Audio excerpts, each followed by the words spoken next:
Book 6 of 2920, the last year of the First Era.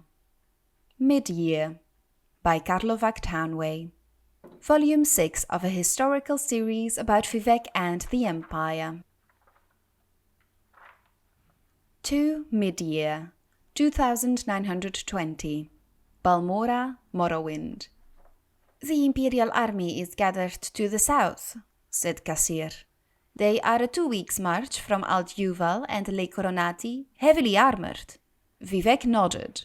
Alt-Yuval and its sister city on the other side of Lake Alt-Malak were strategically important fortresses. He had been expecting a move against them for some time. His captain pulled down a map of southwestern Morrowind from the wall and smoothed it out, fighting a gentle summer sea breeze wafting in from the open window. "They were heavily armored, you say?" asked the captain. "Yes, sir," said Cassir. "They were camped out near Bethel Grey in the Heartland, and I saw nothing but ebony, dwarven, and daedric armor, fine weaponry, and siege equipment." "How about spellcasters and boats?" asked Vivec. "A horde of battle mages," replied Cassir, "but no boats."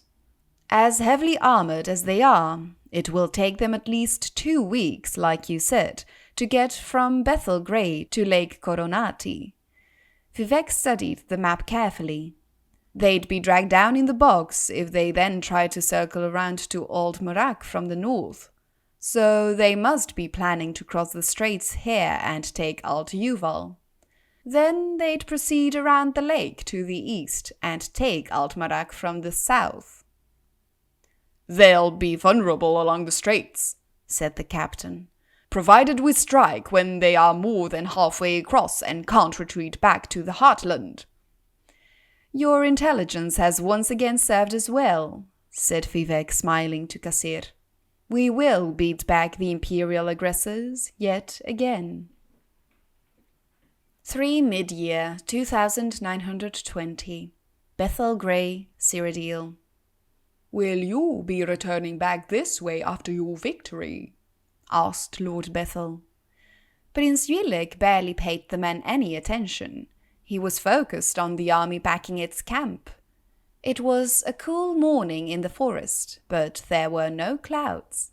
All the makings of a hot afternoon march, particularly in such heavy armor. "If we return shortly, it will be because of defeat," said the prince. He could see down in the meadow the potentate versidue-shaie paying his lordship's steward for the use of the village's food, wine, and whores. An army was an expensive thing for certes. "My prince," said Lord Bethel with concern, "is your army beginning a march due east? That will just lead you to the shores of Lake Coronati. You'll want to go southeast to get to the straits." "You just make certain your merchants get their share of our gold," said the prince with a grin. "Let me worry about my army's direction." 16 Mid-Year, 2920, Lake Coronati, Morrowind. Vivec stared across the blue expanse of the lake, seeing his reflection and the reflection of his army in the cool blue waters. What he did not see was the Imperial Army's reflection. They must have reached the straits by now, bearing any mishaps in the forest. Tall, feather-thin lake trees blocked much of his view of the straits, but an army, particularly one clad in slow-moving heavy armor, could not move invisibly, silently. "Let me see the map again," he called to his captain. "Is there no other way they could approach?" "We have sentries posted in the swamps to the north in case they're fool enough to go there and be bogged under," said the captain. "We would at least hear about it, but there is no other way across the lake except through the straits." Vivec looked down again at his reflection, which seemed to be distorting his image, mocking him. Then he looked back on the map. "Spy," said Vivec, calling Cassir over. "When you said the army had a horde of battle mages, what made you so certain they were battle mages?" They were wearing grey robes with mystical insignia on them, explained Kassir. I figured they were mages, and why else would such a vast number travel with the army? They couldn't have all been healers. You fool! Roared Vivek. They're mystics schooled in the art of alteration. They've cast a spell of water breathing on the entire army. Vivek ran to a new vantage point where he could see the north. Across the lake, though it was but a small shadow on the horizon, they could see gouts of flame from the assault on Ald-Marac. Vivek bellowed with fury, and his captain got to work at once redirecting the army to circle the lake and defend the castle. Return to Dwinnen, said Vivek flatly to Kassir before he rode off to join the battle. Your services are no longer needed nor wanted. It was already too late when the Morrowind army neared Ald-Marac. It had been taken by the Imperial Army. 19 mid-year, 2920. The Imperial City, Cyrodiil. The potentate arrived in the Imperial City amid great fanfare, the streets lined with men and women cheering him as the symbol of the taking of Ald-Marac. Truth be told, a greater number would have turned out had the prince returned, and the versidue-shaie knew it. Still, it pleased him to no end. Never before had citizens of Tamriel cheered the arrival of an Akaviri into their land. The Emperor Ramar III greeted him with a warm embrace, and then tore into the letter he had brought from the prince. "I don't understand," he said at last, still joyous but equally confused. "You went under the lake?" "Ald-Marac is a very well-fortified fortress," explained the potentate. "As, I might add, the army of Morrowind has rediscovered, now that they are on the outside. To take it, we had to attack by surprise, and with our soldiery in the sturdiest of armor. By casting the spell that allowed us to breathe underwater, we were able to travel faster than Vivek would have guessed.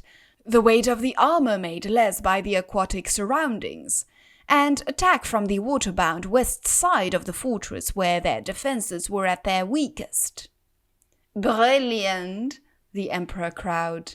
"You are a wondrous tactician, versidue-shaie. If your fathers had been as good at this as you are, Tamriel would be a Akaviri domain."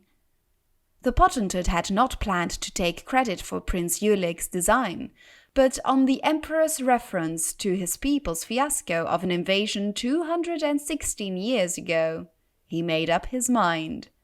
He smiled modestly and soaked up the praise. 21 mid-year, 2920. Ald-Marac, Morrowind. Savirien-chorak slithered to the wall and watched through the arrow slit the Morrowind army retreating back to the forestland between the swamps and the castle grounds.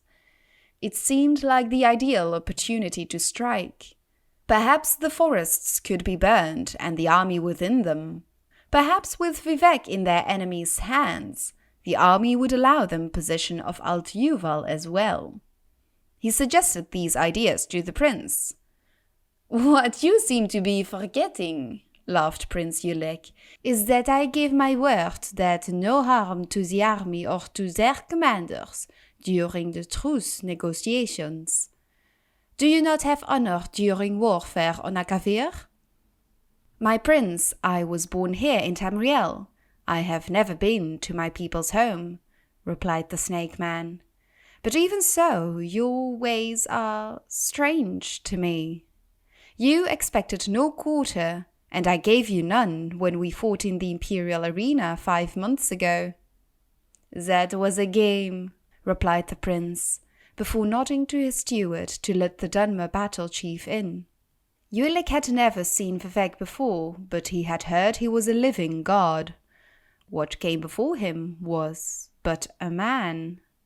A powerfully built man, handsome, with an intelligent face, but a man nonetheless. The prince was pleased. A man he could speak with, but not a god. "Greetings, my worthy adversary," said Vivek. "We seem to be at an impasse." "Not necessarily," said the prince.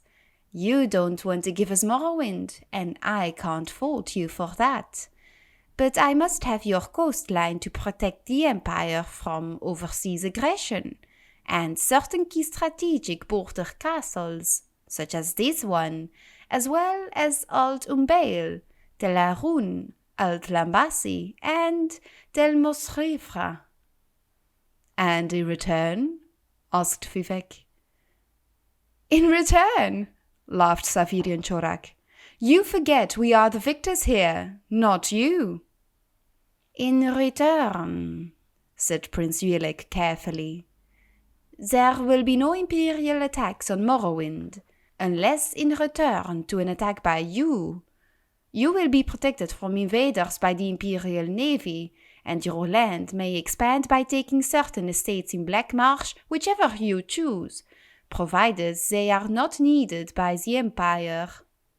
"A reasonable offer," said Vivek after a pause.